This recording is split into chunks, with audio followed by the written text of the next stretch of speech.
आज बेंगलुरु से बड़ी खबर।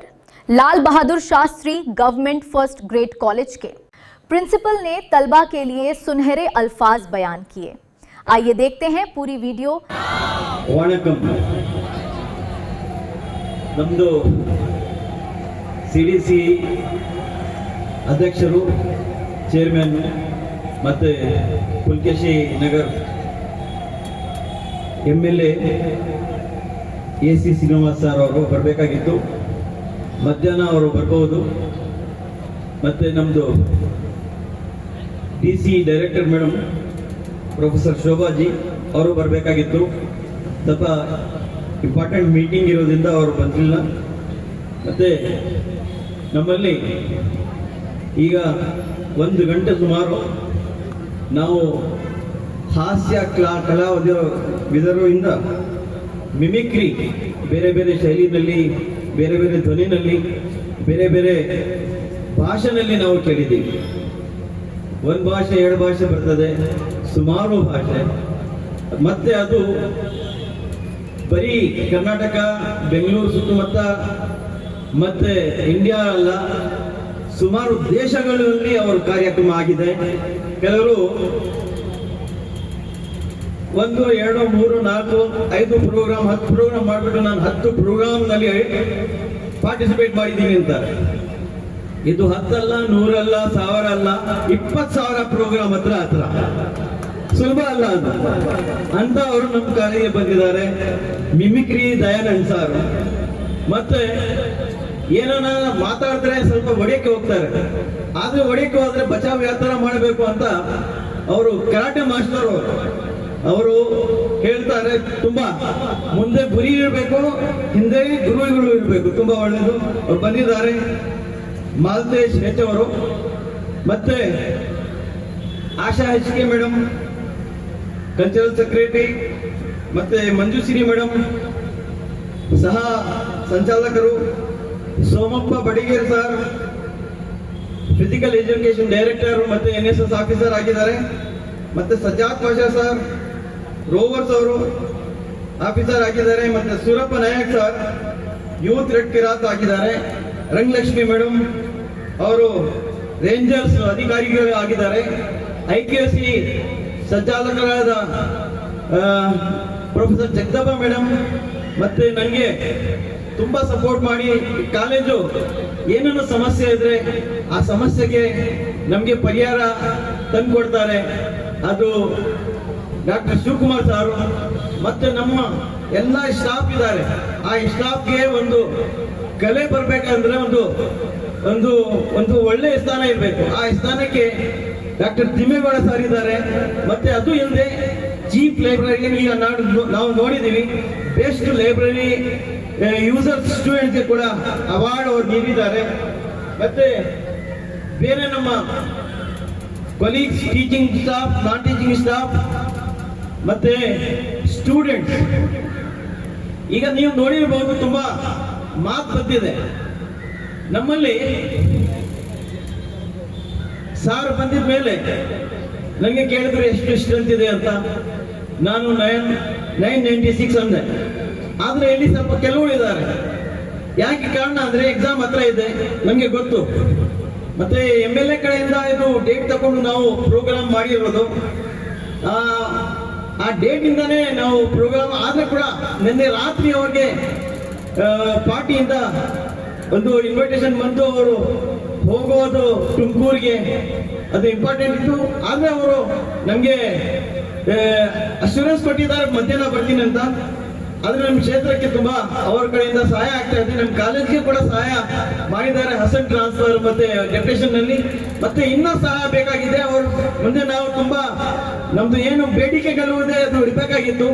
ಮತ್ತೆ ಇಂದು ಸ್ವಲ್ಪ ಸಂದರ್ಭ ನಮ್ದು ಜಾಬ್ ಬೇಡ, ಇಲ್ಲಿಂದ ಬೇರೆ ಕಾರ್ಯಕ್ರಮದಲ್ಲಿ ಅವ್ರಿಗೆ ಕರೆದು ನಮ್ದು ಏನು ಪ್ರಾಬ್ಲಮ್ಸ್ ಇದೆ, ನಮ್ದು ಏನು ಬೇಡಿಕೆಗಳು ಇದೆ ಅದು ಅವ್ರ ಮುಂದೆ ಇಟ್ಟೋಣ. ಈಗ ಮಿಮಿಕ್ರಿ ಬಗ್ಗೆ ತುಂಬಾ ಮಾತಾಡುತ್ತಾ ಅವರು ಮಾ ಬಗ್ಗೆ ಕೂಡ ಹೇಳಿದ್ರು, ತಾಯಿ ಬಗ್ಗೆ ಕೂಡ ಹೇಳಿದ್ರು. ತಂದೆ ತಾಯಿಯಿಂದ ನಾವು ಯಶಸ್ವಿಯಾಗಿ ಮುಂದೆ ಬರೋಕ್ಕೆ ಆಗುತ್ತೆ. ಮೊನ್ನೆ ತಿಮ್ಮೇಗೌಡ ಸರ್ ಒಂದು ಸ್ಪೀಚ್ ನಲ್ಲಿ ಹೇಳ್ತಾ ಇದ್ರು, ಅಲ್ಲಿ ಗಂಗಾ ನದಿನಲ್ಲಿ ಒಂದು ಬೋಟ್ ಮುನ್ಗೋಗಿ ತುಂಬಾ ಜನ ಸಾವು ಆದ್ರು ತುಂಬ ಜನರು. ಆದರೆ ಕೂಡ ಒಂದು ದೃಶ್ಯ ನಮಗೆ ತುಂಬಾ ಇಂಪಾರ್ಟೆಂಟ್ ಆಗಿತ್ತು. ಅದರಲ್ಲಿ ಒಂದು ತಾಯಿ ಒಂದು ಮಗುವಿಗೆ ಬಿಡ್ತಾ ಇರಲಿಲ್ಲ. ಯಾಕಂದ್ರೆ ಅದು ಪ್ರೀತಿ. ನಾವು ತಾಯಿಗೆ ನಾವು ಗೌರವ ಕೊಡೋದಿಲ್ಲ. ಆ ತಾಯಿ ತಂದೆ ಸ್ಥಾನ ಆದ್ಮೇಲೆ ಮುಖ್ಯ ಸ್ಥಾನ ಯಾರ್ದು ಅಂದ್ರೆ ಟೀಚರ್ದು ಸ್ಥಾನ. ನೋಡಿ, ಆ ತಾಯಿ ತಂದೆ ಬಗ್ಗೆ ನಾವು ಗೌರವ ಕೊಡದೇ ಇದ್ರೆ ನಮ್ಮ ಮಕ್ಕಳು ನಮಗೆ ಗೌರವ ಕೊಡೋದಿಲ್ಲ. ಯಾಕಂದ್ರೆ ಈ ಜನರೇಷನ್ ಫೋನ್ ಜನರೇಷನ್ ಆಗ್ಬಿಟ್ಟಿದೆ. ನನಗೆ ಮೊನ್ನೆ ಒಂದು ಕಾರ್ಯಕ್ರಮದಲ್ಲಿ ಚೀಫ್ ಗೆಸ್ಟ್ ಆಗಿ ಹೋಗಿದ್ದೆ ನಾನು. ಅಲ್ಲಿ ಕನ್ನಡ ಮೀಡಿಯಾ ಕೂಡ ಬಂದಿದ್ರು. ಅಲ್ಲಿ ನನಗೆ ಕೇಳಿದ್ರು, ಸರ್ ಯೂತ್ಗೆ ಏನು ನೀವು ಹೇಳಕ್ಕೆ ಇಷ್ಟಪಡ್ತಾ ಇದ್ದೀರಾ ಅಂತ. ನಾನು ಹೇಳಿದೆ, ಈ ಗಾಯ ನೋಡ್ತಾ ಇದ್ದೀರಾ, ಈ ಗಾಯ ಯಾಕೆ ಆಗಿದೆ ಅಂದ್ರೆ ಇದು ಮೈದಾನ್ನಲ್ಲಿ ಆಗಿರೋದು.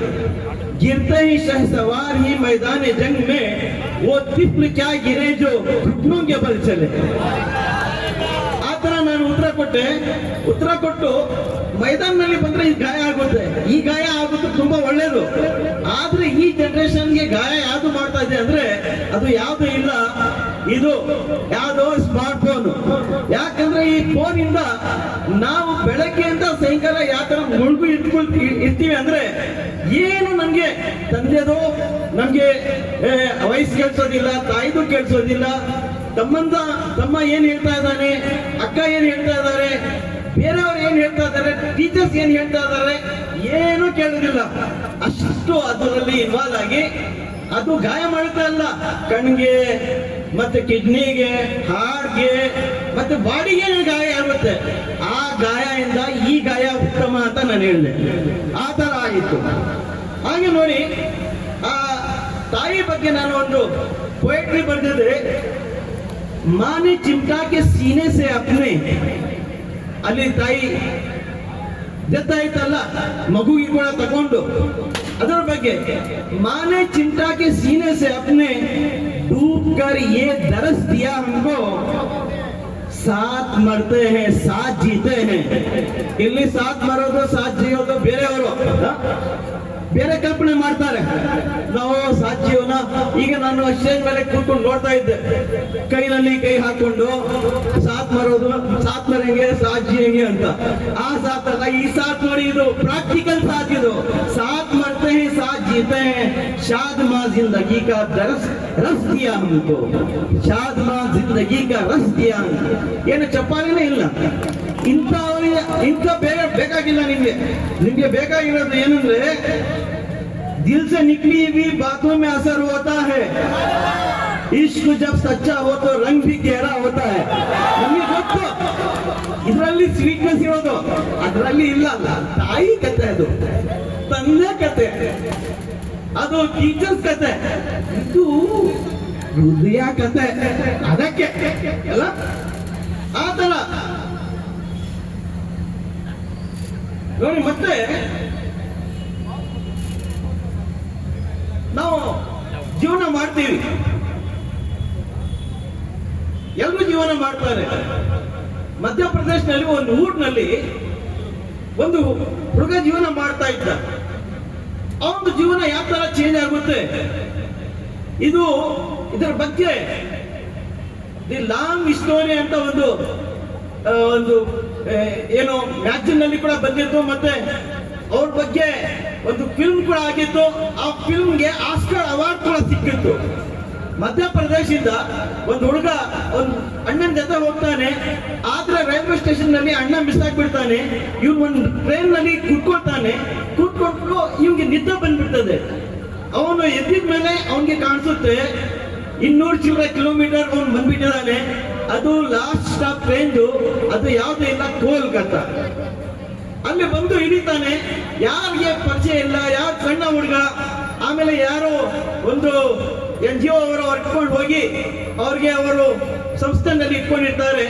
ಅಲ್ಲಿ ಬೇರೆ ಬೇರೆ ದೇಶದಿಂದ, ಬೇರೆ ಬೇರೆ ಸ್ಟೇಟ್ನಿಂದ, ರಾಜ್ಯದಿಂದ ಜನ ಬರ್ತಾರೆ. ಯಾರನ್ನ ಮಕ್ಕಳು ಇದ್ರೆ ನಾವು ಸಾಕೊಳ್ತೀವಿ. ಯಾಕೆ ಮಕ್ಕಳು ಅಂದ್ರೆ ಕೂಡ ಒಂದು ಒಳ್ಳೆ ಇದು ಎಂದು ನಾವು ಪ್ರೈಸ್ ಅಂತೀವಿ ಜೀವನದಲ್ಲಿ. ಗಾಡಿಂದ ಒಂದು ಪ್ರೈಸ್ ಗಿಫ್ಟ್ ಅದು ಮಕ್ಕಳಿಗೆ. ಮಕ್ಕಳು ಯಾರಿಗೆಲ್ಲ ಸಿಕ್ಕಿದ್ರೆ ತಂದೆ ತಾಯಿಗೆ ಅದು ಕೂಡ ಗಿಫ್ಟು.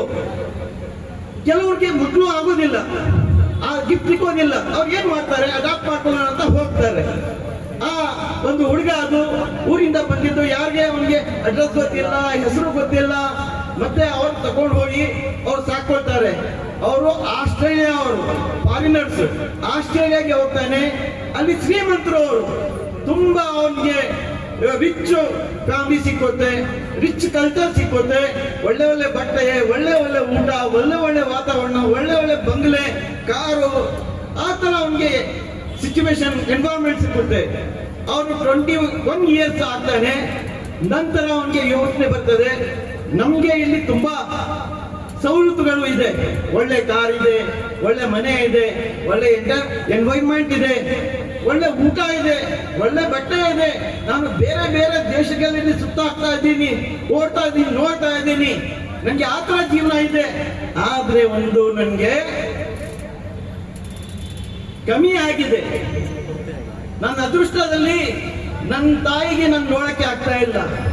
ಆದ್ರೆ ಅವನಿಗೆ ನೆನಪು ಆಗ್ತದೆ ಏನಂದ್ರೆ ನನ್ನ ಊರು ಯಾವುದು ಅಂತ ಗೂಗಲ್ ನಲ್ಲಿ ಸರ್ಚ್ ಮಾಡಕ್ಕೆ ಸ್ಟಾರ್ಟ್ ಮಾಡ್ತಾನೆ. ಅವನು 1 ವರ್ಷ ಸರ್ಚ್ ಮಾಡಕ್ಕೆ ಪ್ರಯತ್ನ ಪಡ್ತಾನೆ, ಸಿಕ್ಕಿಲ್ಲ. 2 ಇಯರ್ಸ್ ಆಗುತ್ತೆ, 3 ಇಯರ್ಸ್ ಆಗುತ್ತೆ. ಆಮೇಲೆ ನಂತರ ಅವನಿಗೆ ಜ್ಞಾಪಕ ಬರ್ತದೆ, ಗೂಗಲ್ ನಲ್ಲಿ ಸರ್ಚ್ ಮಾಡ್ತಾ ಮಾಡ್ತಾ 3 ಇಯರ್ಸ್ ಕಂಟಿನ್ಯೂಸ್ ಸರ್ಚ್ ಮಾಡಿ ಆ ಊರು ಅವನಿಗೆ ಪತ್ತೆ ಆಗುತ್ತೆ. ನಂತರ ಅವ್ರಿಗೆ ಸಾಕೊಂಡು ಇರ್ತಾರಲ್ಲ, ಅವ್ರಿಗೆ ಹೇಳಿ ಆ ಊರಿಗೆ ಹೋಗ್ತಾನೆ. ಆ ಊರಿಗೆ ಹೋಗಿ ಯಾರೋ ಇವ್ಗೆ ಪರಿಚಯ ಇಲ್ಲ, ಯಾಕಂದ್ರೆ ಇವನು ಬಿಟ್ಟು ಹೋಗಿ 25 ವರ್ಷ ಆಗಿದೆ. 25 ವರ್ಷ ನಂತರ ಯಾರೋ ಅವನಿಗೆ ಪರಿಚಯ ಇಲ್ಲ. ಆಮೇಲೆ ತುಂಬಾ ಕಷ್ಟದಿಂದ ಅವನ ಮನೆಗೆ ಹೋಗ್ತಾನೆ, ತಾಯಿಗೆ ಅವನು ಸಿಗ್ತಾನೆ. ತಾಯಿ ಇವನು ತಾಯಿಗೆ ನೋಡ್ತಾನೆ. ಆವಾಗ ಆ ಪ್ರೀತಿ ಬೆಳೀತದೆ, ಹುಟ್ಟುತ್ತದೆ.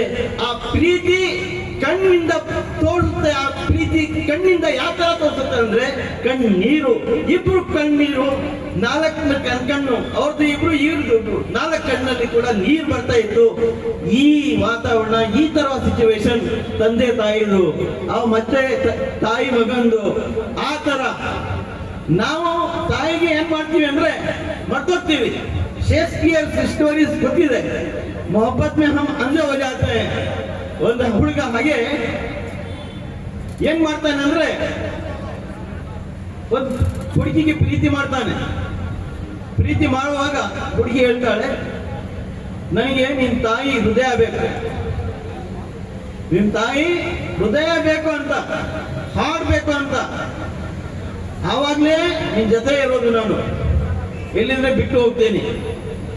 ಇವನು ಕೆಲವು ಜನ ಇರ್ತಾರೆ, ಈ ತರಾನೇ ಇರ್ತಾರೆ, ಈ ತರ ಇದ್ದಾರೆ. ಅವನು ತಾಯಿ ಹತ್ರ ಹೋಗ್ತಾನೆ.